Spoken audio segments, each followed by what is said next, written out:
चरित्र का चिंतन करें।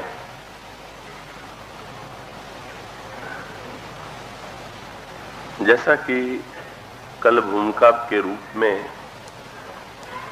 आपके समक्ष संकेत किया गया था कि श्री लक्ष्मण जी का परिचय देने में विशेष रूप से गोस्वामी जी अत्यंत सावधान हैं। वे यह बताने की आवश्यकता नहीं समझते हैं कि श्री भरत किसी के अवतार हैं, और रामचरितमानस में उन्होंने यह भी नहीं बताया, हनुमान जी के विषय में भी आवश्यक नहीं समझा कि वे कहें कि वे शंकर के अवतार हैं। अन्य ग्रंथों में ऐसा संकेत गोस्वामी जी ने किया है कि हनुमान जी शंकर के अवतार हैं, पर रामचरितमानस में कोई प्रत्यक्ष वर्णन नहीं। शत्रुघ्न किसके अवतार हैं, श्री भरत किसके अवतार हैं, श्री हनुमान जी किसके अवतार हैं, यह बताना उन्होंने आवश्यक नहीं माना। किंतु श्री लक्ष्मण का परिचय देते हुए वे पाठक को, श्रोता को यह बता देना चाहते हैं कि लक्ष्मण शेष के अवतार हैं। और इस पार्थक्य का कारण क्या है कि अन्य चरित्रों को समझने में कोई अधिक समस्या नहीं,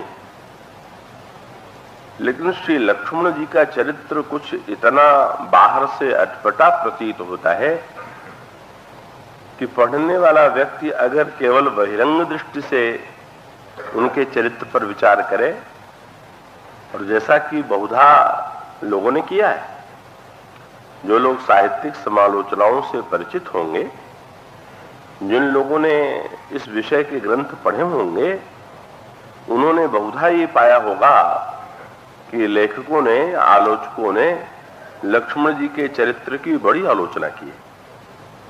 उनके चरित्र को असंयमित या उनके चरित्र में अनुशासन का अभाव या उनके चरित्र में क्रोध का आधिक्य है, ऐसा एक नहीं अधिकांश आलोचकों ने लिखा है। और वो लिखने का कारण यही है कि उन्होंने गोस्वामी जी के मूल सूत्र पर ध्यान नहीं दिया। गोस्वामी जी के मूल सूत्र पर यदि कोई व्यक्ति ध्यान दे तो फिर वो लक्ष्मण जी पर आरोप लगाने का तो प्रश्न ही दूर है, उसका अंतःकरण उनके प्रति श्रद्धा से अवनत हो जाएगा और वो समझ लेगा कि श्री लक्ष्मण की भूमिका के बिना, श्री लक्ष्मण जी के चरित्र के बिना तो भगवान राम का व्यक्तित्व ही पूर्ण नहीं हो पाता है। परिचय देते हुए स्पष्ट करते हैं, शेष सहस्त्र शीर्ष जग कारण, जो अवतरेउ भूमि भय टारन, सदा सुसानुकूल रहु मों पर, कृपा सिंधु सौमित्र गुणाकर। आप शेष हैं, सहस्त्र शीर्ष हैं और इस सृष्टि के मूल कारण हैं। आप ऐसे होते हुए भी पृथ्वी का भार दूर करने के लिए अवतरित होते हैं, वे मुझ पर कृपा करें, ऐसी इन पंक्तियों में गोस्वामी जी ने प्रार्थना की। और जब महाराज श्री दशरथ ने ये कहा कि इन चारों बालकों का नामकरण आप कीजिए, तो उन्होंने भी एक चौंकाने वाली प्रक्रिया का आश्रय लिया। जब चार बालकों के नामकरण की समस्या सामने हो तो स्वभावतः ज्योतिषी उसमें अवस्था के क्रम से नामकरण करेगा, किंतु गुरु वशिष्ठ ने नामकरण की परंपरा में यह ध्यान नहीं रखा। वे पहले श्री राम का नामकरण करते हैं, उसके पश्चात श्री भरत का नाम रखते हैं, तो इसके पश्चात शत्रुघ्न का और सबसे अंत में श्री लक्ष्मण का। तो यदि अवस्था क्रम से नामकरण किया जाता तो लक्ष्मण जी का नामकरण श्री शत्रुघ्न से पहले होना चाहिए था। शत्रुघ्न सबसे छोटे भाई, पर अभी जो आपके सामने दोहा पढ़ा गया वो दोहा शत्रुघ्न के नामकरण की व्याख्या के बाद तब ये कहा गया। और उस दोहे में एक तो क्रम परंपरा का भंग है और दूसरे उसमें लक्ष्मण का उल्लेख किया गया है सृष्टि के आधार के रूप में। गुरु वशिष्ठ ते लक्षण धाम राम प्रिय सकल जगत आधार, जो सारी सृष्टि का आधार है तो वही श्री लक्ष्मण है। तो प्रारंभ में यह कहा गया कि ये सृष्टि के कारण है और गुरु वशिष्ठ के द्वारा बाद में कहा गया कि ये जो सृष्टि के आधार हैं, सृष्टि जिन पर स्थिति है, ब्रह्मांड जिनके ऊपर आधारित है, वे श्री लक्ष्मण है। और अंत में युद्ध के प्रसंग में जब रावण और मेघनाद के द्वारा श्री लक्ष्मण की मूर्छा का प्रसंग आता है, तब फिर याद दिला दिया जाता है। भगवान शंकर पार्वती से कहते हैं, पार्वती तुम सचमुच इस भ्रम में न पड़ जाना कि लक्ष्मण जी को रावण ने मूर्छित कर दिया, रावण बड़ा शक्तिशाली है, अथवा मेघनाद ने यदि लक्ष्मण जी को मूर्छित करने में सफलता प्राप्त कर ली तो उसका अभिप्राय है कि उसकी अतुलनीय सामर्थ्य है। नहीं नहीं, कि ये वस्तुतः लक्ष्मण कौन है इसे पहले जान ली। और तब वहां पर श्री भगवान शंकर कहते हैं कि ये साक्षात प्रलय के हेतु है। सुनु गिरिजा क्रोधा नल जासु जारई भुवन चारि दस आसु सक संग्राम जीत को ताही सेवही सुर मुनि अगजग जाए। जो सारे ब्रह्मांड को अपनी क्रोधाग्नि से प्रलय काल में क्षण भर में विनष्ट कर देता है कि उसको संसार में जीत सकने की सामर्थ्य किसी में नहीं। और इस तरह से यूं कह सकते हैं कि श्री लक्ष्मण सृष्टि के आदि कारण हैं, सृष्टि के आधार हैं और सृष्टि के संहारक हैं। पौराणिक भाषा में वो शास्त्र शीर्ष भगवान शेष हैं और अगर दार्शनिक भाषा में कहें तो ये साक्षात काल है। लक्ष्मण क्या है? मूर्तिमान जो काल है का जो सारी सृष्टि का नियामक है, जो सारी सृष्टि का संचालक है, जो सबका परम प्रेरक है, वही काल तत्व जो है श्री लक्ष्मण के रूप में भगवान श्री राम के साथ अवतरित होता है। जब ये संदर्भ सामने रख करके लक्ष्मण जी के चरित्र को समझने की चेष्टा करेंगे तो कहीं भ्रांति नहीं होगी। काल के रूप में है, इसका अभिप्राय क्या है? जैसे सृष्टि है तो ये भी मन में कल्पना आती ही है, विचार से ऐसा प्रतीत होता है कि कभी सृष्टि नहीं रही होगी, और भविष्य पर यदि विचार करें तो ये भी निश्चित है कि ये कभी नहीं रहेगी।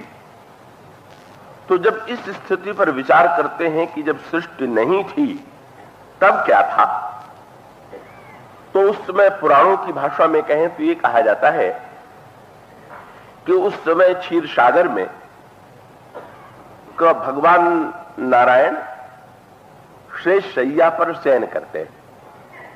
बस उस अनंत क्षीर सागर में भगवान और शेष को छोड़ करके अन्य कुछ नहीं होता है। क्या तात्पर्य है इसका? इस दृष्टि से यदि विचार करें तो इसका अभिप्राय यह है कि सब कुछ मिट जाने के बाद भी दो वस्तुएं अवशिष्ट हैं, और वो दो वस्तु है ईश्वर और काल। का एक तृतीय वस्तु भी है, वो भगवान में निहित है, श्री लक्ष्मी, जो भगवान के हृदय पर कश्री वत्स चिन्ह के रूप में विद्यमान है, पर वे भगवान में निहित है। तो प्रत्यक्ष रूप से दो चित्र है, का एक सोने वाले का, एक जागने वाले का। भगवान तो शयन कर रहे हैं क्षीर समुद्र में, और शेष भगवान जो है निरंतर जागृत है। जरा इसकी गहराई, इस प्रसंग के ये जो स्वरूप है, इसकी तात्विकता पर विचार कीजिए। और इस पर विचार करने के लिए एक बड़ा सरल सा उपाय है। चाहे जितना प्रसंग दार्शनिक हो, कि व्यक्ति अगर ठीक ठीक स्वयं अपने व्यक्तिगत जीवन पर विचार करे तो भी सृष्टि का रहस्य वो समझ सकता है। क्योंकि ईश्वर ने मनुष्य के शरीर का जो निर्माण किया है वो ब्रह्मांड के प्रतिरूप के रूप में किया। जैसे जब कोई बड़ा स्थान भवन बनाया जाता है या किसी वस्तु का निर्माण किया जाता है तो आपने देखा होगा कि एक छोटे से चित्र में पहले उसका निर्माण किया जाता है, काठ के या पत्थर या किसी वस्तु के द्वारा उसकी छोटी आकृति बनाई जाती है और फिर उसी का विस्तार वस्तु के रूप में किया जाता है। कि इसी प्रकार से जो ये ब्रह्मांड है, ये मनुष्य का जो शरीर है, उस ब्रह्मांड का लघु चित्र है। इसलिए विनय पत्रिका में गोस्वामी जी कहते हैं प्रत्येक व्यक्ति का जो शरीर है वो एक ब्रह्मांड है। और इसका अर्थ क्या हुआ कि ब्रह्मांड के रहस्य को समझने का दो उपाय, या तो आप ब्रह्मांड के रहस्यों को अलग अलग जानने की चेष्टा कीजिए, और दूसरा उपाय यह है कि अपने ही शरीर को व्यक्ति अगर ठीक ठीक समझ ले, अपने ही जो निर्माण की शैली है उसको अगर व्यक्ति ठीक ठीक हृदयंगम कर ले तो ब्रह्मांड का रहस्य उसके समझ में ठीक ठीक आ जाएगा। इसीलिए भगवान राम जब अयोध्या पुरवासियों को उपदेश देते हैं तब ये कहते हैं कि ये जो ईश्वर ने शरीर दिया है वो शरीर साधारण नहीं, तब क्या है? साधन धाम मोक्ष कर द्वारा। भगवान कहते हैं कि ये साधना का धाम है और ये मोक्ष का द्वार है।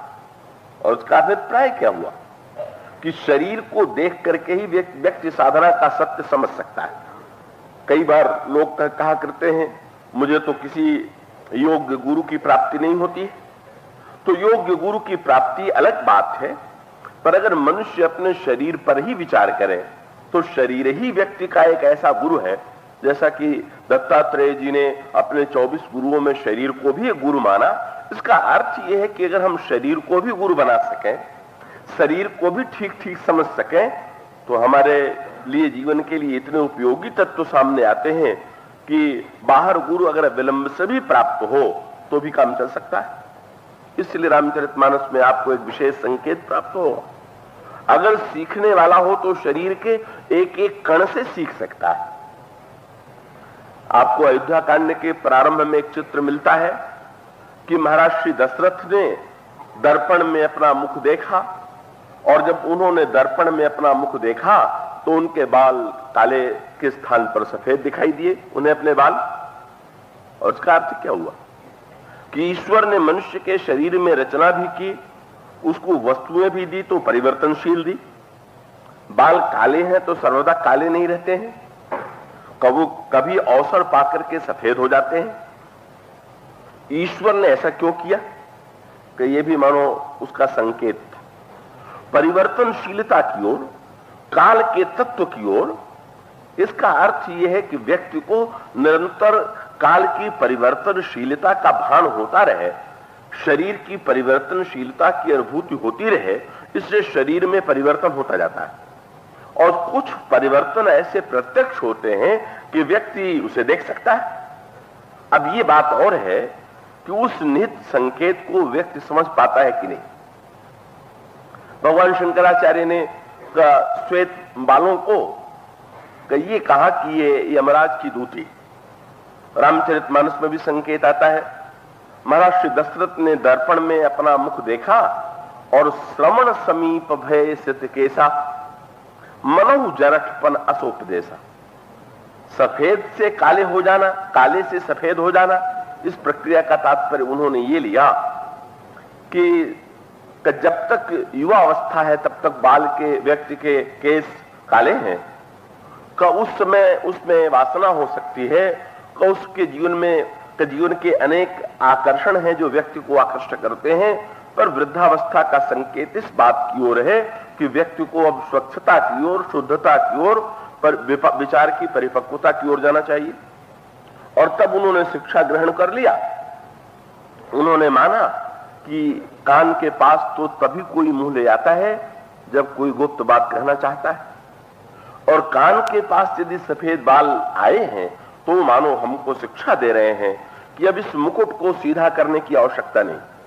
महाराज श्री दशरथ का मुकुट टेढ़ा हो गया था, और जब उस टेढ़े मुकुट को उन्होंने सीधा करने का प्रयास किया तो स्वभावतः जब मुकुट टेढ़ा होता है तब बाल ढके थे कान के पास के। कहने की शैली है, कितनी बढ़िया शैली है। इसका अर्थ क्या कि जिस समय मुकुट टेढ़ा होगा उस समय सफेद बाल नहीं दिखाई देंगे। तो मुकुट काहे का प्रतीक है? ये सत्ता और वैभव का प्रतीक है। और इसका अभिप्राय कि जब सत्ता के मद में व्यक्ति टेढ़ा हो जाता है तो उसे काल का संदेश नहीं सुनाई देता, क्योंकि अधिकांश लोगों का मुकुट टेढ़ा ही रहता है। मुकुट सीधा रहना बड़ा कठिन है, टोपी टेढ़ी हो जाती है, मुकुट टेढ़ा हो जाता है, और इसका अभिप्राय है सत्ता का स्वभाव है कुछ टेढ़ा हो जाना। और परिणाम क्या होता है? अगर दशरथ जी उस टेढ़े मुकुट पर ध्यान न देते तो शायद उनको अपने सफेद बाल न दिखाई देते, पर जब उन्होंने सोचा कि नहीं, मुकुट टेढ़ा नहीं रहना चाहिए, मुकुट तो सीधा रहना चाहिए, तो उसको एक और झुका नहीं रहना चाहिए, अब तो समत्व में रहना चाहिए। जब बीच में रहेगा तो समत्व में रहेगा, और झुका हुआ रहेगा तो एक इसका अभिप्राय यह है कि उसमें टेढ़ापन आ गया। तो सत्ता में रह करके भी व्यक्ति समत्व में रहे कि ये गुण होना चाहिए। श्री लक्ष्मण जी को महाराज दशरथ ने ये निर्णय किया कि नहीं, इस मुकुट को सीधे टेढ़े से सीधा कर देना। और जब उन्होंने सीधा किया, जब समत्व में आए तो क्या फल हुआ कि जो बाल ढके हुए थे टेढ़ेपन के कारण वो तुरंत दिखाई देने लगे। और जब दिखाई देने लगे तब उनके मन में तुरंत प्रश्न आया कि कान के पास जब कोई व्यक्ति आता है तो कोई गुप्त बात, कोई गुप्त संदेश देना चाहता है। और मानो उन्होंने व्यंग्यात्मक रूप में सोचा, कान के पास काले बाल तो बहुत दिनों से आए हुए थे, पर काले बाल की बात माने चाहे न माने, उसमें वासना है, उसमें तमोगुण है। पर जो श्वेत हो चुका है, जो उज्जवल हो चुका है, जिसने जीवन की अनुभूति प्राप्त कर लिया है, उसका संदेश तो मानना चाहिए। और परिणाम क्या हुआ? उनको लगा कि ये कह रहा है कान के पास का सफेद बाल क्या कि नृप जुवराज राम कह देहु, इस मुकुट को बार बार मत संभालिए, इसको उतारिए और उतार करके श्री राम को समर्पित कर दीजिए, श्री राम को दे दीजिए। और उसका अर्थ यह है कि मानो ये जो सृष्टि की नश्वरता है, परिवर्तनशीलता है, अचानक परिवर्तन नहीं, धीरे धीरे परिवर्तन होता रहता है। ईश्वर ने मानो इस परिवर्तनशीलता के द्वारा मनुष्य को काल की उपस्थिति का भान कराया। और इस काल के सत्य को अगर कोई शरीर में देखे तो सावधान हो जाएगा। जिसको हम दशमुख कहते हैं उसकी समस्या यही है कि वो काल के संदेश को नहीं पहचानता है, काल के सत्य को समझने की चेष्टा नहीं करता है, और इसीलिए हम उसकी निंदा करते हैं। तो इसका तात्पर्य यह है कि काल के सत्य को समझें, और वो काल का सत्य यही है कि निरंतर सृष्टि जो है उसी काल के द्वारा निर्मित होती है, उसी काल के द्वारा चलती है, और उसी काल के द्वारा उस सृष्टि का संहार हो जाता है। और निरंतर जो चैतन्य है, अब आप हम और आप विचार करके देख लें, ईश्वर के साथ तो असीम काल है, पर हम और आप भी तो ससीम काल के द्वारा व्यवहार करते हैं।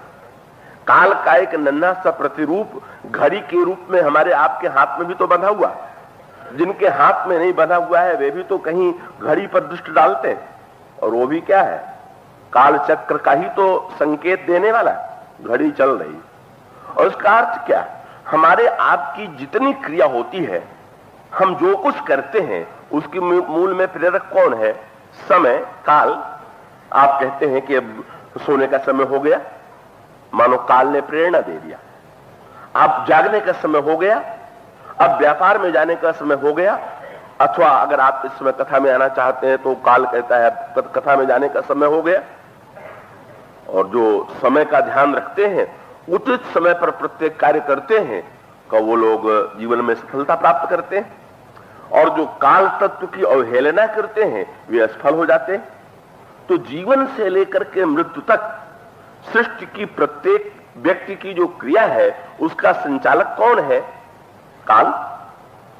जन्म के जब बालक का जन्म होता है तो सबसे पहले हमारा ध्यान जाता है किस समय जन्म हुआ, और जब किसी व्यक्ति की मृत्यु होती है तब हमारा ध्यान तत्काल जाता है किस व्यक्ति की मृत्यु कब हुई।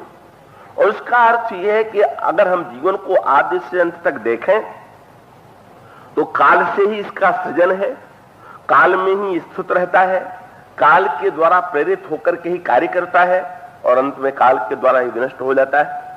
तो ये जो जीवन का चिर संगी है वो काल है। ये तो व्यक्ति के जीवन में है। अब ईश्वर के जीवन में विचार करके देखिए कि भगवान जब लीला करने के लिए अवतरित होते हैं तब भी लक्ष्मण जी उनके साथ सक्रिय रूप में होते हैं, और जब वो प्रलय काल में जब कुछ नहीं होता है और वो बिल्कुल निष्क्रिय होते हैं तब भी लक्ष्मण जी उनके साथ होते हैं, तब शेष के रूप में होते हैं। पर एक बड़े पते की बात, पूरे रामचरितमानस भर में लक्ष्मण जी के सोने का वर्णन कहीं नहीं आया। इसका अर्थ क्या हुआ? कई लोग कहते हैं कितनी गप है, कितनी असंभव बात है कि लक्ष्मण जी कभी सोए नहीं। अरे भाई, कहीं काल भी सोया करता है? ईश्वर भले ही सो जाए पर काल कभी नहीं सोता है, और यही सत्य है। आप सो जाते हैं पर कहीं घड़ी सोया करती है? आप सोते हैं पर घड़ी तो चलती ही रहती है। उसका अभिप्राय यह है कि अगर वो नहीं चलेगी, अगर काल नहीं रहेगा तब तो सृष्टि में गति ही नहीं रह जाएगी। काल कभी नहीं सोता, वो निरंतर चैतन्य है, वो निरंतर जागृत है, कभी भी उसको व्यक्ति सोया हुआ न समझे। और ना समझ, ये रावण जब समझ लेता है कि लक्ष्मण जी मूर्छित हो गए, या मेघनाथ समझ लेता है कि लक्ष्मण जी मूर्छित हो गए, तो बड़े पते की बात है। इसका अर्थ क्या है कि कभी कभी अहंकारी व्यक्ति जब सफलता प्राप्त करता है तो उसको ऐसा लगता है, और उसमें बड़ा दार्शनिक संकेत है और रामायण के दोनों पक्षों को समझना चाहिए। लिखा हुआ है कि लक्ष्मण जी से लड़ करके जब मेघनाथ बार बार थकने लगा, पराजित होने लगा, तब उसने ब्रह्मा की दी हुई शक्ति का प्रयोग किया। और यही बात रावण के प्रसंग में आती है कि जब श्री लक्ष्मण जी से बार बार रावण हारने लगा तो उसने ब्रह्मा की दी हुई शक्ति का प्रयोग किया। और दोनों प्रसंगों में बात आती है कि लक्ष्मण जी मूर्छित हो गए, और जब लक्ष्मण जी मूर्छित हो गए तो दोनों प्रसंगों में एक बात आपको समान मिलेगी। क्या? कि मेघनाथ ने सोचा कि बस श्री राम की जो विजय का केंद्र है वो तो यही है। भगवान राम की सारी आशा तो लक्ष्मण पर है, कहो तो लक्ष्मण के भरोसे युद्ध कर रहे हैं। इस विषय में मेघनाथ और रावण को कोई भ्रांति नहीं। और ये सत्य भी है। जिस समय भीषण भगवान राम की शरण में आए, प्रभु ने पूछा, सुग्रीव ने सूचना दी, आवा मिले न दशानन भाई। और प्रभु ने कहा प्रभु सखा बूझिए, कहा अगर आए हैं तो पूछने की क्या बात है।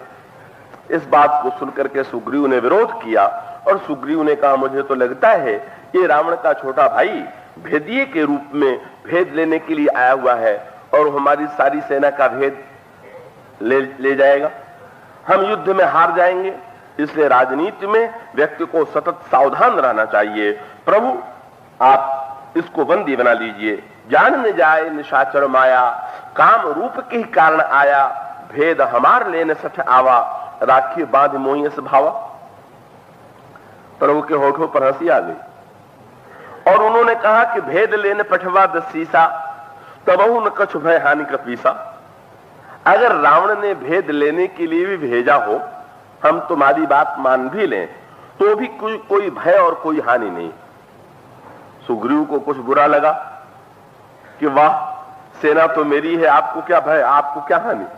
आप अच्छी बात कह रहे हैं, इतनी बड़ी सेना लेकर के मैं आया हुआ हूं, आप कहते कोई भय हानि नहीं। तो प्रभु ने हंस करके कहा, श्री लक्ष्मण जी की ओर दिखलाया, जानते हो ये कौन है? बेचारे सुग्रीव तो पहचानते नहीं थे, या ये कह लीजिए कि पहचानते भी है तो बार बार भूल जाया करते हैं। बेचारों का ज्ञान जो है उस प्रकार का है जो कभी बादल से ढक जाता है, जैसे सूर्य कभी बादलों से ढक जाता है, ढका हुआ सा प्रतीत होता है, कभी प्रकट हो जाता है। इस प्रकार की उनकी अनुभूति है। भगवान कहते हैं, जगमह सखा निशाचर जेते, लक्ष्मण हनई निमिखमा तेते। सृष्टि में जितने राक्षस हैं का लक्ष्मण केवल एक निमेष में उनका संहार कर सकता है। कई लोग उसको कविता समझते हैं, कई लोग उसे अतिशयोक्ति समझते हैं, पर जो ये जानते हैं कि लक्ष्मण मूल काल तत्व है, और काल तत्व जिसके साथ चल रहा है, जिसकी आज्ञा का पालन काल तत्व कर रहा है, भगवान का तात्पर्य है कि तुम चिंता क्या करते हो। जब काल तत्व चाहेगा तो क्या सृष्टि का विनाश होने में कोई समय लगेगा क्या? सारी सृष्टि का विनाश काल जब तक नहीं चाहता है, विनाश नहीं होता है। पर जब काल में स्वयं संकल्प जागृत होता है तो सारी सृष्टि के विनष्ट होने में एक क्षण भी विलंब नहीं का। संसार में छोटा मोटा अनुभव हमें आपको नहीं होता है। वैसे तो व्यक्तियों की मृत्यु होती रहती है, पर एक भूकंप आ जाता है, लाखों व्यक्ति मर जाते हैं। एक महान युद्ध आ जाता है, करोड़ों व्यक्ति मर जाते हैं। और प्रलय काल आ जाता है, सारी सृष्टि समाप्त हो जाती है। और इन सब का नियामक कौन है? काल ही तो है। जब भगवान राम ने सुग्रीव से ये कहा कि सृष्टि में जितने राक्षस हैं उनका ये लक्ष्मण एक निमेष में संहार कर सकता है, तो उन्होंने इसे घटा करके कहा, बढ़ा करके नहीं कहा। क्योंकि लक्ष्मण तो सारे ब्रह्मांड को विनष्ट कर सकते हैं, निशाचरों के विनष्ट करने का प्रश्न नहीं कहा। कहिए एक भगवान की दार्शनिक भाषा थी। तो वस्तुतः श्री लक्ष्मण तो मूर्तिमान काल तत्व है, और इस काल तत्व को पराजित करने का प्रयास असुर निरंतर करता है। यही एक संघर्ष। आसुरी वृत्ति जब जिस व्यक्ति में होगी, वो चाहता है कि इस काल की जो परंपरा है इस पर हम कैसे विजय प्राप्त कर लें, काल को हम कैसे पराजित कर दें, और काल से लड़ाई लड़ता है। तो काल तो न तो लड़ाई लड़ने की वस्तु है, और न तो काल का स्वभाव ही ऐसा है कि लड़ाई लड़ने से उसमें कोई परिवर्तन आवे। पर संकेत क्या होता है? जैसे एक व्यक्ति को कोई बड़ा, मान लीजिए, भयानक रोग हुआ, उसके विरुद्ध औषधि के द्वारा आपने लड़ाई की, रोग नष्ट हो गया। अगर कोई डॉक्टर अथवा कोई वैद्य ये मान ले कि इसके द्वारा सचमुच उसने काल पर विजय प्राप्त कर लिया है, कहने के लिए तो कहते यही है कि ये व्यक्ति मृत्यु के मुंह से लौट आया। कहने के लिए तो हम और आप कहते हैं कि इसका नया जन्म हुआ है। पर ये सब भाषा कहते हुए भी क्या सचमुच मृत्यु कभी परास्त होती है? क्या काल कभी परास्त होता है? अंत में पता चलता है कि मृत्यु की विजय, काल की विजय तो असंभावी है, उसे तो कभी कोई हरा ही नहीं सका। पर असुर ये चेष्टा करता है कि हम हरावें। रावण और मेघनाद इसी महान आसुरी वृत्ति के, आसुरी कौशल के प्रतीक हैं कि जो किसी प्रकार से काल की सत्ता को, काल के गौरव को स्वीकार नहीं करना चाहते हैं, और वे लड़ते हैं, और लड़ते हैं तो बार बार हारते हैं। पर अंत में मेघनाद और रावण क्या करते हैं? ब्रह्मा की दी हुई शक्ति का प्रयोग करते हैं। और इसका तात्विक तात्पर्य क्या हुआ कि उनकी मान्यता यह है कि सामने जो व्यक्ति है उसको काल के रूप में तो पहचानते नहीं, उसे समझ रहे हैं कि ये तो एक व्यक्ति है, और तब वो मानते हैं कि ब्रह्मा की सृष्टि में जो है वो मरण धर्मा है। कैसी विचित्र बात! रावण आदि के दर्शन में विचित्रता यही थी कि जो सत्य वो दूसरों के लिए मानते थे, अपने लिए नहीं मानते थे। क्या तात्पर्य है? हनुमान जी जिस समय रावण की सभा में खड़े थे, उस समय रावण ने हनुमान जी के भाषण को सुनकर के कहा कि मुझ जैसे महान पंडित को तो उपदेश देने की धृष्टता करता है, जरा अपनी बगल में देख तो कौन खड़ा है। हनुमान जी ने रावण की बात को सुनकर के देखा, रावण से मुस्कुरा करके पूछा, मेरे बगल में तुम्हें कौन खड़ा दिखाई दे रहा है? रावण ने तुरंत कहा, मृत्यु निकट आई खलतोई, देख तेरे बगल में मृत्यु खड़ी। हनुमान जी मुस्कुराए, और उस मुस्कुराहट में व्यंग ये था कि आंख तो तुम्हारी बड़ी पैनी है, क्योंकि मृत्यु को कोई साकार रूप में तो देख नहीं पाता है, और तुम मृत्यु को साकार रूप में देख रहे हो, तो इस दृष्टि से तो ये कह सकते हैं कि तुम्हारी आंखें बड़ी पैनी है। लेकिन हनुमान जी ने हंस करके कहा कि तुम्हारे पास आंख तो है, पर आधा ही देख पाती, आधा नहीं देख पाती। क्या बोले? मृत्यु यहां खड़ी तो है, पर किसको खाने के लिए खड़ी है ये तो मैं नहीं दिखाई दे रहा। और उसका अभिप्राय क्या कि मृत्यु को देख करके तुम ये क्यों मान लेते हो कि मरेगा तो यही मरेगा, मैं नहीं मरूंगा? यही तो पते की बात है। रावण की समस्या यही कि मृत्यु को वो मानता है महान, पर वो मानता है कि मृत्यु जब मारेगी तो दूसरे को मारेगी, पर हम तो अमर हैं। और अधिकांश अभिमानी व्यक्तियों की समस्या यही कि वे यही मान करके चलते हैं, लघु जीवन संबत पंचदशा कल्पांत नाश गुमान आशा। उनका अहंकार है, लोग मरेंगे, लोग हारेंगे, हम क्यों हारेंगे, हम क्यों मरेंगे? तो इसका अर्थ है कि रावण ये समझता है कि लक्ष्मण भी तो एक व्यक्ति है, एक मनुष्य है, और सृष्टि के अंदर जो व्यक्ति जन्म लेता है उस व्यक्ति की तो मृत्यु असंभावी है, इसे ब्रह्मा की शक्ति को उठा करके चला देता। और लक्ष्मण जी भगवान अनंत साक्षात काल के स्वरूप जो हैं, वे जानबूझ करके सृष्टि की मर्यादा को स्वीकार करने के लिए क्षण भर के लिए ऐसा प्रतीत कराते हैं कि जैसे सचमुच वो मूर्छित हो गए।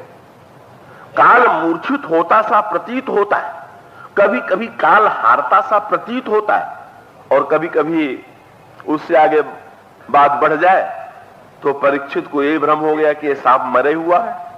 वो आपने श्रीमद् भागवत की कथा में सुना होगा कि वो ऋषि के ऊपर जब रुष्ट हुए तो उन्होंने देखा क्या कि उसी ऋषि के आश्रम में एक मरा हुआ सांप पड़ा है, और उस सांप मरे हुए सांप को उठाने में किस बात का डर। उन्होंने उस सांप को उठाया और ऋषि के गले में लपेट दिया उनका अपमान करने के लिए। पर वो पता चला कि वही सांप जिसको वो मरा हुआ समझ रहे थे, वही जीवित होकर के 7वें दिन डस लेगा। और इसका अर्थ क्या, कभी किसी व्यक्ति को अहंकार के कारण, परीक्षित को सत्ता के उन्माद के कारण उस समय यह भ्रम हो गया कि वस्तुतः काल तो मर चुका, सर्प से कोई डर नहीं, और दूसरे को डराने के लिए उन्होंने उस सर्प का प्रयोग किया। और रामचरितमानस में लक्ष्मण जी को एक व्यक्ति समझ करके, एक मनुष्य समझ करके, मरण धर्मा समझ करके रावण और मेघनाद उनके ऊपर बाण का प्रयोग करते हैं, और जब वे मूर्छित हो जाते हैं तब वे ऐसा अनुभव करते हैं कि जैसे उन्होंने काल को जीत लिया। और जीतने के पश्चात तब उनके मन में क्या आती है कि भगवान राम तो सुन चुके थे गुप्तचरों से कि जब भीषण जी शरण में गए थे तो रावण के गुप्तचर भी तो गए थे, और गुप्तचरों ने आकर के रावण को यह समाचार दिया था कि श्री राम ने यह कहा है कि सारे संसार के जितने निशाचर हैं उनको लक्ष्मण एक निमेष में मार सकता है। परिणाम क्या हुआ, मेघनाथ को लगा कि अगर लक्ष्मण जी को हम उठा ले जाएं तो राम हारे हुए। ठीक है, श्री लक्ष्मण नहीं होंगे तो श्री राम क्या कर सकेंगे, इसलिए श्री लक्ष्मण को उठाने की चेष्टा करता है। और तब ये लिखा हुआ है कि मेघनाद शतकोट सम योधा रहे उठाए। मेघनाद उठाने की चेष्टा करता है पर लक्ष्मण को उठा नहीं पाता, मारने की चेष्टा करता है पर मार नहीं पाता है। और उसका अभिप्राय यह है, काल को कोई उठा नहीं सकता है। कोई काल साकार पदार्थ है क्या? साकार पदार्थ प्रतीत होने के बाद भी आप अपनी घड़ी को बंद कर दीजिए तो क्या काल का चलना बंद हो जाएगा? क्या आप अपनी घड़ी को उठा लीजिए तो इसका अभिप्राय हुआ कि आपने काल को सचमुच अपने कंधे पर उठा लिया या अपने हाथ में उठा लिया? काल उठता नहीं, काल डिगता नहीं, काल कभी रुकता नहीं, काल मरता नहीं, काल मूर्छित नहीं होता, पर अहंकार के कारण ऐसा भ्रम होता है। और भ्रम के बाद जब नहीं उठा पाते हैं तो न उठा पाने के बाद परिणाम क्या होता है कि बड़ी निराशा होती।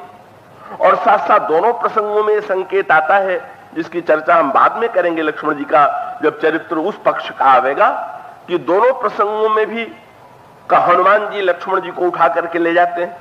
मेघनाद भी बड़े आश्चर्य से सोचता है, हजारों व्यक्ति मिलकर के नहीं उठा पाए, पर लक्ष्मण जी को हनुमान जी ने कैसे उठा लिया? और रावण भी बड़े आश्चर्य से देखता है कि इस बंदर मुख को कौन सा ऐसा कौशल ज्ञात है कि मैंने कैलाश पर्वत को उठा लिया, लेकिन ये लक्ष्मण के नन्हे से शरीर को मैं नहीं उठा पाया और इस बंदर ने उठा लिया। पर अंतर क्या था? रावण और मेघनाद उठाने की चेष्टा करते और ये समझते हैं कि ये मूर्छित हो गए। और हनुमान जी की विशेषता क्या है? जब लक्ष्मण जी को उठाने के लिए चलते हैं तो धीरे से कान में कह देते हैं कि मुझे तो मालूम है कि आप मूर्छा की लीला कर रहे हैं, उठ जाइए चुपचाप, उठाने की बात नहीं होगी। इसका अर्थ ये है कि काल स्वयं अपनी स्वेच्छा से कोई अभिनय में चाहे आप जो कर लीजिए, किसी अभिनेता किसी व्यक्ति से कहिए कि मर जाइए तो कोई व्यक्ति भी तैयार नहीं होगा। पर अगर किसी व्यक्ति से कहा जाए नाटक में मरना है तो फिर क्या चिंता है?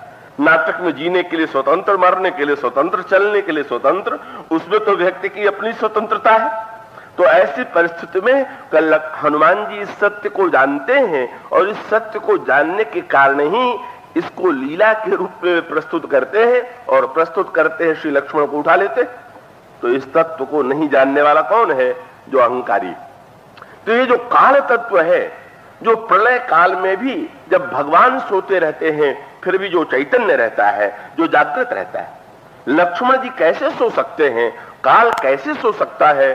काल कभी नहीं सोता है, वो निरंतर चैतन्य है। बल्कि कहना चाहिए भगवान इन्हीं के सहारे निरंतर आनंद से सोते हैं, और हम आप भी यही करते हैं। हमारे आपके जीवन का भी सत्य यही है, जब सोने लगते हैं तो सोच करके सो जाते हैं कि भाई अब इतने बजे उठ करके कार्य करना है। तो इसका अर्थ क्या हुआ कि हम मानो काल को ये काम सौंप देते हैं कि भाई हमको समय पर जगा देना। इसके बाद ये भी हो सकता है कि कोई व्यक्ति सोया रह जाए, ना उठे, लेकिन ये आशा व्यक्ति को चैतन्य रखती है कम से कम कि वो काल को ये भार सौंप देता है कि हमें उठा देना। इस तरह से जब काल जो सृष्टि का नियामक है उसको हम पहचान लें और उसके संदर्भ पर फिर लक्ष्मण जी के चरित्र पर विचार करें, तो लक्ष्मण जी में जो कठोरता दिखाई देती है उसका अर्थ क्या हुआ कि काल तो कठोर प्रतीत होता ही है। काल जो है सचमुच कई बार ऐसा अवसर आता है कि जैसे बालक के जन्म का काल तो व्यक्ति को अच्छा लगता है, पर किसी व्यक्ति के मृत्यु का काल तो व्यक्ति को कभी प्रिय प्रतीत नहीं होगा। पर चाहे हमें अप्रिय प्रतीत हो, चाहे हमें कठोर प्रतीत हो, और इसीलिए कल मैंने आपसे कहा था कि भरत का चरित्र तो अंगूर की तरह है, हनुमान जी का चरित्र आम्र की तरह है, पर लक्ष्मण जी का चरित्र तो नारियल की तरह है, नारिकेल की तरह है। अंगूर और आम की कोमलता की आप कल्पना नारियल से तो नहीं कर सकते हैं, पर नारियल तो यज्ञ की पूर्णाहुति है, पूजा की पूर्णाहुति है। और इसका अर्थ यह है कि लक्ष्मण जी की जो कठोरता है वो काल का सत्य है। और इसका अर्थ है कि ईश्वर की कृपा को अगर हम समझना चाहेंगे तो केवल आम और अंगूर के रूप में ही समझना नहीं पड़ेगा। अगर कोई व्यक्ति ईश्वर की कृपा की कल्पना केवल कोमल रूप में करना चाहे कि ईश्वर की कृपा जब होगी तब कोमल रूप में होगी, या ईश्वर की कृपा जब होगी तब केवल रसमय रूप में होगी, तब तो वो अनेक बार ईश्वर के विषय में भ्रम में पड़ जाएगा।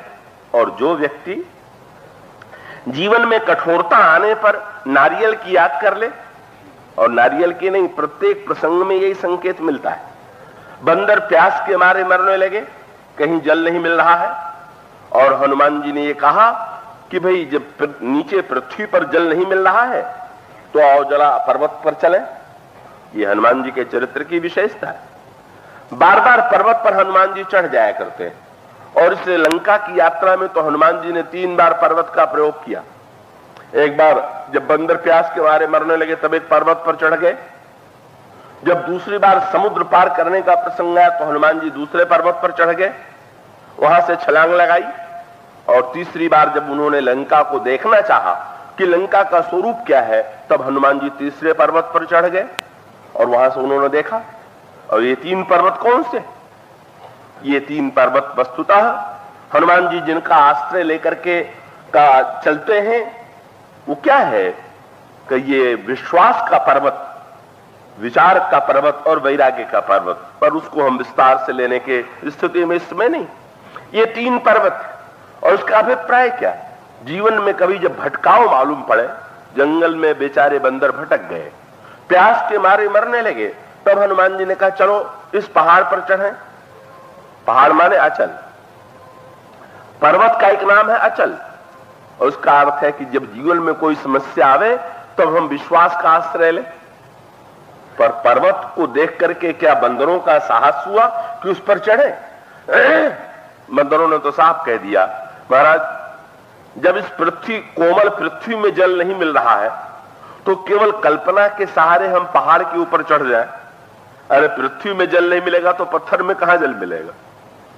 पर हनुमान जी ने कहा नहीं भाई, कभी कभी पृथ्वी में नहीं मिलता, पत्थर में मिल जाता है। और ईश्वर के कौतुक पर आपने विचार किया, जितनी बड़ी नदियां निकलती हैं वो सब पत्थर से ही तो निकलती हैं, पहाड़ से तो निकलती हैं। और उसका अभिप्राय कि ईश्वर की कृपा का स्रोत केवल कोमलता में ही नहीं है, कठोरता में भी है। पत्थर की चट्टानों से भी रस की धारा निकलती है, जीवन की धारा निकलती है, और व्यक्ति को चाहिए कि वो घबरा न जाए। अगर कोई प्रतिकूलता जीवन में आ जाए, कठोरता आ जाए, तो प्रतिकूलता और कठोरता की आड़ में जो प्रभु की कृपा का तत्व है उसे ढूंढने की चेष्टा करें। और अंत में आप रामायण में पढ़ते हैं कि हनुमान जी ने दिखला दिया कि उसी पर्वत के शिखर के ऊपर एक जल का स्रोत था।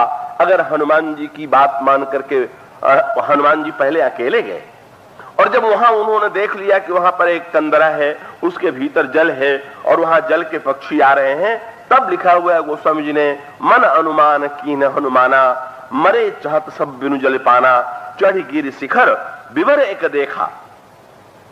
चढ़ी गिर शिखर विवर एक देखा, तो भूमि विवर एक कौतुक पेखा, चक्रवाक बक हंस उड़ाही, बहुतक खग प्रभ से ही माही। तब हनुमान जी सब कह ले। हनुमान जी ने कहा अब आइए। इसका अर्थ है कि सब लोग जल्दी विश्वासी बनने का साहस नहीं करते, पर एकाध महापुरुष के सहारे अन्य लोगों में विश्वास का उदय होता है। हनुमान जी ने जब ऊपर से पुकार करके कहा कि यहां पर निश्चित रूप से जल है, तो भी बंदरों ने विश्वास नहीं किया। बोले कैसे पता कि जल है? क्या दिखाई दे रहा है कोई झरना? तो झरना तो नहीं दिखाई दे रहा। ये रामायण की भाषा है, झरना नहीं दिखाई देता है तो आपने कैसे समझ लिया जल है? तो हनुमान जी ने कहा कि जल के पक्षी भीतर जा रहे हैं और कोई भीतर गुफा दिखाई दे रही है, तो अगर भीतर जल न होता तो जल के पक्षी कैसे जाते? तो ये तर्क जो था वो बंदरों को प्रभावित करता है और बंदर चले आए तो दिखाई पड़ा चक्रवाक भी भीतर जा रहा है, भीतर से आ रहा है, बगुले भी जा रहे हैं, हंस भी जा रहे हैं। हनुमान जी ने कहा चलिए, पर सबने कह दिया कि आगे तो हम नहीं चलेंगे। अभी तक अंगद आगे आगे थे, पर जो अंधेरी गुफा दिखाई पड़ी, कठोरता में भी कोमलता की कल्पना नहीं होती और अंधेरे में भी उजेले की कल्पना नहीं होती है, पर प्रकाश तो सर्वदा अंधकार के बाद आता है। उस अंधेरी गुफा को देखते ही जो अंगद से कहा गया आगे बढ़िए, अंगद ने कहा गुफा में हम आगे नहीं चलते। बेचारे के परिवार में गुफा को लेके इतना झगड़ा हो चुका था चाचा और पिता का कि वो तो गुफा के नाम से घबराता था। इसलिए कह दिया इस अंधेरे में हम आगे नहीं चलेंगे। कौन आगे चलेगा? का आगे के हनुमंत लीना। और उसका अर्थ है जो जीवन में विश्वास करता है कि कठोरता में कोमलता है, अंधकार के पीछे प्रकाश है, वही व्यक्ति ईश्वर की कृपा का रहस्य समझ पाता है। तो लक्ष्मण जी का जो चरित्र है क्या है? एक काल है जो डराता तो है, पर डराता काहे के लिए है? डराता डराने के लिए नहीं है, कोई उसकी कठोरता के लिए नहीं है।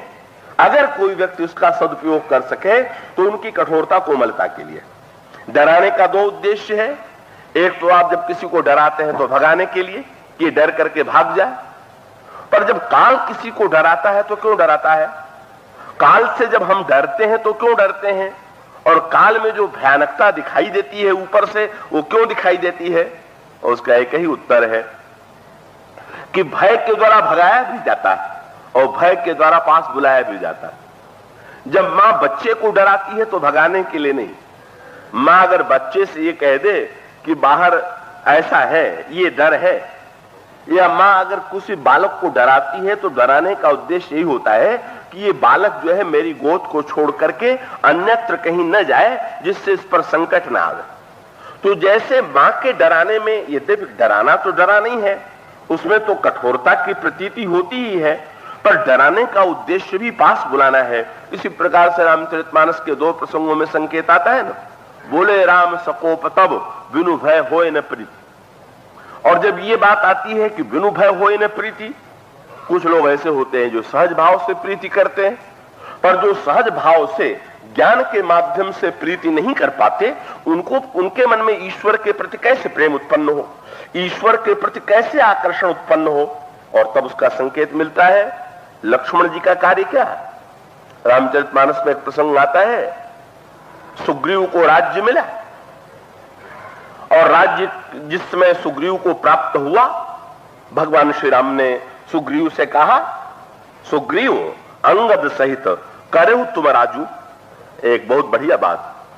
ये जो बात भगवान राम ने सुग्रीव से कही, ये हमसे आपसे सबसे भगवान राम ने कही। सुग्रीव और अंगद का वैसे अगर देखें तो का अंगद बाली के पुत्र हैं। भगवान राम ने राजा जो बनाया वो सुग्रीव के पुत्र युवराज पद, जो राजा का पद तो सुग्रीव को दिया, पर युवराज का पद अंगद को दिया। पर साथ साथ अंगद से सुग्रीव से कहा तुम राज्य चलाओ, पर अंगद के साथ। और उसका अर्थ क्या कि अंगद के प्रति मन में द्वेष रख करके तुम राज्य मत चलाना कि ये तो जो मेरा शत्रु बाली था उसका पुत्र है। तुमको द्वेष छोड़ करके इस प्रकार से तुम राज्य चलाओ। और उसके साथ साथ भगवान ने एक वाक्य और जोड़ दिया था, क्या? अंगद सहित करहु तुम राजू और संतत हृदय धरेहु मम काजू। राज कार्य चलाते हुए, राज्य के विषयों का आनंद लेते हुए भी तुम इस बात का ध्यान रखना कि श्री सीता जी का पता लगाना। और यही जीवन का ईश्वर का संदेश। आप व्यवहार कीजिए, व्यापार कीजिए, सारे काम कीजिए, द्वेष छोड़ करके कीजिए। और साथ साथ भगवान आदेश देते हैं सीता जी का पता लगाना है, इसको मत भूलिए। सीता जी कौन है? मूर्तिमती भक्ति।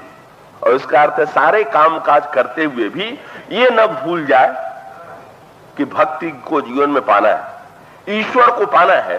बिना भक्ति और भगवान की उपलब्धि के जीवन को की पूर्णता नहीं होगी, इस बात की स्मृति बनी रहे। लेकिन सुग्रीव की वही दशा हुई जो हम लोगों की होती है। हम लोग जब वैभव पा जाते हैं, जब भोग पा जाते हैं, तो वैभव और भोग पा जाने के पश्चात फिर हम लोगों के मन में कहां चिंता रह जाती है? सीता जी को खोजना है, कहां चिंता रह जाती है? एक बड़ा मीठा व्यंग आता है, क्या? आगे चल करके सुग्रीव ने जब बंदरों को सीता जी का पता लगाने के लिए भेजा, तो सीता जी का पता लगाने के लिए भेजते हुए बंदरों से कह दिया कि 15 दिन में पता लगा करके आना। ये क्यों कह दिया? सुग्रीव को याद आ गया कि भगवान ने मुझे कोई समय की सीमा नहीं दिया था, तो मैं निश्चिंत हो गया था कि फिर पता लगा लेंगे, जल्दी क्या है। इसका अर्थ है कि शायद हम लोगों को अपनी आयु की सीमा का ज्ञान हो जाए तो अपनी योजना ठीक से बनावे। पर अभी तो निश्चिंत है कि भक्ति और भगवान में क्या जल्दी है, फिर कभी भक्ति को पालेंगे, फिर कभी भगवान को पालेंगे। हम उपेक्षा करते हैं। सुग्रीव ने कहा भाई जो भूल मुझसे हो चुकी है वो भूल न दोहराई जाए। परिणाम क्या हुआ? राज्य के आनंद में इतने डूबे, राज्य के सुख में इतने डूबे कि न याद आई। ये नहीं कि भगवान की याद ना आई होगी, ये नहीं कि हमें आपको भगवान की याद नहीं आती, पर सोच लेते थे कि भगवान तो बड़े कोमल स्वभाव के हैं, वो थोड़ी हमारे अपराध पर ध्यान देंगे। यही हम लोग भी अपनों को भुलावा देते रहते हैं। क्या भगवान हमारी ओर थोड़ी देखते होंगे? तो हमारी ओर थोड़ी देख रहे होंगे कि हम क्या कर रहे हैं? और फिर भगवान ने समय थोड़ी दिया था कि इतने दिनों के अंदर पता लगाना है सीता जी का। और भगवान राम ने लक्ष्मण से कहा क्या कि सुग्रीव सुधि मोर विसारी पावा राजकोषपुर नारी जही सायक में मारा बाली तेई सर हतो मूढ़ कह काली। लक्ष्मण हनुमान लक्ष्मण देखो तो सुग्रीव राज्य पाने के बाद, पत्नी को पालने के बाद, परिवार को पालने के बाद मुझे भूल गया। इसलिए मैंने निर्णय किया है कि जिस बाण से मैंने बाली का वध किया था उसी बाण से सुमूर्ख सुग्रीव का मैं वध करूंगा। सो लक्ष्मण जी तो प्रभु का मुंह ताकने लगे कि मेरी भूमिका प्रभु कब से करने लगे। आश्चर्य से हुआ कि ये मेरी वाली जो भूमिका है ये प्रभु कैसे कर रहे हैं। प्रभु की भूमिका तो सर्वदा शांति वाली रहती है, पर प्रभु की चतुराई थी। प्रभु ने सोचा लक्ष्मण को क्रोध आवेगा तो अधिक ही आवेगा, इससे पहले मुझे को मैं ही क्रोध करके जरा समझौता कर लूं तो ठीक रहेगा। तो प्रभु ने जब ये कहा कि जिस बाण से मैंने बाली को मारा था उसी बाण से मारूंगा, तो दो दृश्य, यहां तो लक्ष्मण से प्रभु का वार्तालाप चल रहा है और वहां हनुमान जी सुग्रीव के पास बैठे हुए, पर यहां प्रभु और लक्ष्मण में जो बातचीत चल रही है वहां हनुमान जी को सब सुनाई दे रही। लिखा हुआ यहां पवन सुत हृदय विचारा राम काज सुग्रीव विसारा। उनको भी बस यही बात, वो एक ही समय में दोनों के अंतर्मन में एक बात चल रही है, अरे इन्होंने तो भगवान का कार्य भुला दिया। इधर हनुमान जी चले और उधर लक्ष्मण जी ने प्रभु से कहा कि प्रभु बड़ा सुंदर आपने निर्णय किया, अपराधी को दंड मिलना ही चाहिए। न्याय के बिना समाज नहीं चलता, दंड के बिना समाज नहीं चलता, कठोरता के बिना समाज नहीं ठीक ठीक संचालित होता। इसलिए कृपा करके आपने बड़ा सुंदर निर्णय किया। पर लक्ष्मण जी को लगा क्या कि निर्णय तो सुंदर है पर चोर दरवाजा खुला हुआ। क्या कि ये तो कह रहे हैं कि जिस बाण से मैंने बाली को मारा था उसी बाण से मारूंगा। पर कहते हैं यही सहायक मारा मैं बाली, तेईसर हथों मूड़ का काली, कल मारूंगा। ये कल मारूंगा वाला जो दरवाजा है यही बड़ा बुरा। न पता नहीं कभी कल आवेगा भी इनका कि नहीं आवेगा। ये कल क्यों, आज ही क्यों नहीं, इसी क्षण क्यों नहीं? और इसका अर्थ क्या? ईश्वर समय देता है पर काल कहता है हम समय में नहीं देंगे। काल कहता है अगर कभी कहे कि कल, तो आज नहीं भाई कल आ जाइएगा काल जी, तो काल कहेगा कि ना ना काल कल नहीं, बस इसी क्षण अभी। लक्ष्मण जी ने कहा प्रभु ये कार्य कल पर नहीं, अभी, और आप आज्ञा दीजिए ना, आप अपने बाण को क्यों भेजेंगे? हनुमान जी तो वहां सुग्रीव जी को कथा सुना रहे थे। हनुमान जी तो कई तरह की कथाएं सुना लेते हैं ना, और समय के अनुकूल कथा सुनाते हैं। पहले तो भगवान राम के प्रेम और स्वभाव की कथा सुनाई थी, पर इस बार जब सुग्रीव भोग से निश्चिंत हो गए, भोग पाकर के भूल गए भगवान को, तो 4 प्रकार की कथा सुनाई। लिखा वो चारों आश्वासन दे दिया और तुमको राज्य मिल गया। तो जब सचमुच सीता जी से प्रभु का मिलन हो जाएगा तो न जाने क्या मिलेगा। इसलिए तुम विचार करके देखो तो इसमें लाभ भी है। पर साम दाम की कथा सुनाने के बाद फिर दंड और भेद की कथा सुनाई। हनुमान जी ने कहा सुग्रीव जी आपने एक बात पर ध्यान दिया क्या? प्रभु ने जो बाण बाली को मारा था वो बाण बाली के हृदय में तो लगा, पर बाद में आपने देखा होगा कि वो बाण जो था बाली के हृदय में नहीं रह गया था। हाँ, नहीं रह गया था। कहां गया? बोले लौट करके भगवान के तर्कस में चला गया। कब समझ लो कि इसका अर्थ क्या? अगर केवल बाली को ही मारना होता तो वो बाण वहीं छोड़ देते जैसे प्रत्येक योद्धा करते, पर बाली को मार करके लौटा। इसका अर्थ था कि उन्होंने सोच लिया कि अगर सुग्रीव भी ऐसे करेगा तो इसी बाण से इसको मारेंगे, इसीलिए वो बाण को लौटा लिया उन्होंने। वो बाण तर्कस में ज्यों का त्यों है। और याद रखो न्यायी ईश्वर परम न्यायी है। पहले तो बताया था कि परम कृपालु है, पर उसमें बताया परम न्यायी है। अगर बाली के समान भूल करोगे तो उसी बाण से मारेगा। और वहां भगवान भी लक्ष्मण जी से यही कह रहे हैं कि जय सहायक में मारा बाली, तेई सर हतो मूड़ का काली। और धीरे से भेद नीति की बात भी कह दिया। आपने विचार करके देखा, राजा आपको बनाया तो युवराज अंगद को बनाया, और इसका अर्थ है कि बाली का वध करके अगर सुग्रीव को राजा बनाया जा सकता है तो सुग्रीव को राज्य का वध करके अंगद को भी राजा बनाया जा सकता है। सावधान, विलंब मत कीजिए। इतने डरे कि डर के मारे कांपने लगे। कभी कभी डर से ही वैराग्य उत्पन्न होता है। और डॉक्टर डरा दे कि बस ये खाया तो मरे, तो व्यक्ति सावधान हो जाता है। जो इन्होंने सुना तुरंत हनुमान जी से कहने लगे कि महाराज सुन सुग्रीव परम भय माना, अरे विषय मोड़ हर लीन हो गया ना। हनुमान जी सचमुच विषय ने मेरा ज्ञान हरण कर लिया। अब जल्दी से सीता जी के पता लगाने की चेष्टा कीजिए। हनुमान जी तुरंत उस काम में लग जाते। और वहां जब लक्ष्मण जी ने ये कहा कि प्रभु ये कार्य आप नहीं करेंगे मैं करूंगा, क्यों? लक्ष्मण जी के चरित्र में बड़ी विलक्षण बात थी। क्या? जब भी कोई कठोरता और कलंक का काम होता है तो स्वयं करते हैं, और कोई कोमलता का कार्य होता है तो चाहते हैं कि प्रभु करें। क्यों? लक्ष्मण जी को लगता है कि यश हमारे प्रभु को मिले, और अगर कहीं कलंक मिलना है तो मुझे मिले, हमारे प्रभु को कभी कलंक न मिलने पावे। जैसे डंडा जब झंडे को उठाता है तो इसीलिए कि लोग झंडे को नमस्कार करें, डंडा अपने को नमस्कार नहीं कराना चाहता। इसी प्रकार से लक्ष्मण जी को लगा कि भाई भगवान राम अपने एक मित्र को मार डालेंगे तो लोग कलंक देंगे कि पहले मित्रता किया और बाद में वध कर दिया। इसलिए उन्होंने तुरंत कहा कि प्रभु कल नहीं आज, और आप नहीं मैं, और आपने जिस बाण से मारा था उस बाण से आप फिर क्यों सुग्रीव का वध करेंगे? फिर ये जो मेरे तर्कस के बाण हैं किस काम आवेंगे? इसलिए आप आज्ञा दीजिए, मैं अभी जाके मार करके आता हूं। तो उन्होंने हंस करके लक्ष्मण जी का हाथ पकड़ लिया। मैं तो पहले जानता था कि तुम मारने को तैयार हो जाओगे, इसीलिए तो मैं पहले से क्रोध का नाटक कर रहा था। तब लक्ष्मण क्रोधवंत प्रभु जाना, धनुष चढ़ाई गहे करबाना।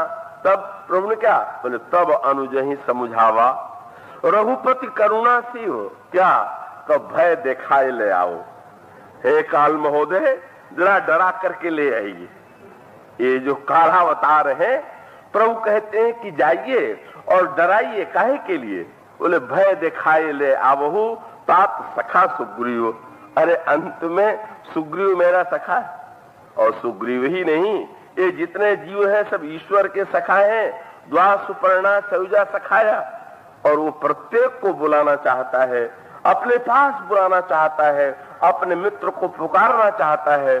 पर मित्र जब ज्ञान से नहीं आता है, प्रेम से नहीं आता है, तो काल को भेज देता है कि जरा जाकर के ले आओ इनको। सीधे नहीं आना चाहते, जरा डरा करके लाने की आवश्यकता। और सचमुच जब काल पहुंचा, लक्ष्मण जी महाराज पहुंचे, तब तो सुग्रीव के आतंक का कोई ठिकाना नहीं। क्योंकि पूछा सुग्रीव ने कि दोनों भाई आए हुए कि अकेले आए हुए? ले अकेले आए हुए हैं। कहा हम नहीं जाएंगे। इसका अर्थ ये कि ये कल्पना लक्ष्मण जी को देख के तो बड़ा डर लगता है। शेषावतार हैं, काल के साक्षात स्वरूप हैं, कौन साहस करे? श्री राम आए होते तो सुग्रीव एक बार साहस करते कि बड़े कोमल स्वभाव के हैं, चल करके क्षमा याचना कर ले। पर उनको भ्रम यही था कि लक्ष्मण जी क्षमा नहीं करते। यद्यपि ये भ्रम ही भ्रम है, वो दिखाते अभिनय अवश्य यही करते। और सुग्रीव को समझ, सुग्रीव और हनुमान जी की समझ में यही भेद। सुग्रीव ने हनुमान जी से कहा कि मैं तो नहीं जा सकता, आपको जाने में, आप तो चले जाएंगे ना? हनुमान जी ने कहा बिल्कुल। क्यों? सुग्रीव को लगता था कि जब लक्ष्मण जी भगवान राम के साथ रहते हैं तब तो शांत रहते हैं, और जब भगवान राम से अलग रहेंगे तो केवल कठोरता ही कठोरता रहेगी। और हनुमान जी को पूरा विश्वास था कि लक्ष्मण जी भगवान राम के साथ चाहे कठोरता सामने दिखला ले, पर जब वो नहीं रहेंगे तब बिल्कुल कठोरता नहीं दिखावेंगे। ये हनुमान जी का अनुभव था, और यही अनुभव आगे भी काम आया। जब सुख और शारण को सुग्रीव के सेना में पकड़ लिया गया, रावण के गुप्तचरों को, और ये कहा गया कि इनकी नाक कान काट लो, तो बेचारों ने बहुत चेष्टा किया, लेकिन बंदरों ने नहीं छोड़ा। सुग्रीव ने कहा कि नहीं नहीं, इनके नाक कान अवश्य काटी जाएगी। और तब भगवान राम तो समुद्र के किनारे अनशन कर रहे थे। सुग्रीव ने दंड का आदेश दे दिया, लक्ष्मण जी वहां थे। लक्ष्मण जी ने तुरंत बंदरों से कहा कि इन दोनों गुप्तचरों को मेरे पास ले आओ। सुग्रीव को थोड़ी प्रसन्नता हुई कि मैंने तो केवल नाक कान काटने का आदेश दिया था, अब तो ये सीधे मृत्यु दंड ही देंगे। ये नाक कान वाली बात नहीं रही, तो सीधे प्राण ही गया। लेकिन लक्ष्मण जी ने क्या किया? कसुन लक्ष्मण तब निकट बोलाए, दया लागी हंसी तुरंत छोड़ाए। लक्ष्मण जी ने कह दिया है कि इनको तुरंत छोड़ दो, और उनको पत्र दे करके भेजा, बोले हमारे दूत बन करके तुम रावण के पास जाओ। जब प्रभु लौट करके आए तो हनुमान जी ने प्रभु के चरणों को पकड़ करके सारा संवाद सुनाया। इस बीच में दो गुप्तचर आए थे, और क्या क्या बीच में हुआ। तो प्रभु ने लक्ष्मण को हंस करके हृदय से लगा लिया, और उन्होंने कहा कि लक्ष्मण आज सिद्ध हो गया कि तुम ऊपर से तो कठोरता का नाटक करते हो, पर जब मैं सामने नहीं होता हूं तो तुम करते वही हो जो मैं करता। तुमको ये ध्यान बना रहता है कि इस समय अगर हमारे प्रभु होते तो क्या करते। इससे लगता है कि तुम केवल ऊपर से कठोरता का अभिनय करते हो, भीतर तो तुम में कोमलता का रस भरा हुआ। सचमुच यही बात। इसीलिए सुग्रीव को सुग्रीव से जब मिले तो सुग्रीव को डराने का कोई प्रसंग ही नहीं आता है। लिखा हुआ है कि हनुमान जी का मिलन हुआ, हनुमान जी ने चरणों को पकड़ लिया, और उसके पश्चात जब सुग्रीव आए तब बोले गही भुज लक्ष्मण कंठ लगाए। लक्ष्मण जी ने सुग्रीव को उठा करके गले से लगा लिया, और गले से लगा करके तुरंत श्री राम के पास पहुंचा दिया। और उसका तात्विक अर्थ यह है कि जीवन में अगर लक्ष्मण कठोरता का अभिनय करते हैं, अगर डरावनेपन का अभिनय करते हैं, तो उसका उद्देश्य जीव को ईश्वर से मिलाना है। लक्ष्मण जी के चरित्र की जो कठोरता है वो केवल बाहरी है, उसके अंतरंग में नारिकेल के समान जो रस है, जो दिव्यता है, भगवत प्रेम का जो दिव्य आनंद है, उसे समझने के लिए लक्ष्मण के चरित्र में गहराई से प्रवेश करना होगा और साथ साथ इस बात की याद रखना होगा कि साक्षात अनंत भगवान, काल भगवान ही प्रभु के साथ अवतरित होकर के ईश्वर को प्रेरित करते हैं कर्म करने के लिए।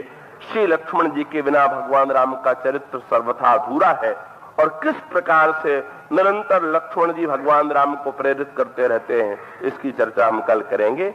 आज इतना ही। बोलिए सियावर रामचंद्र प्रभु।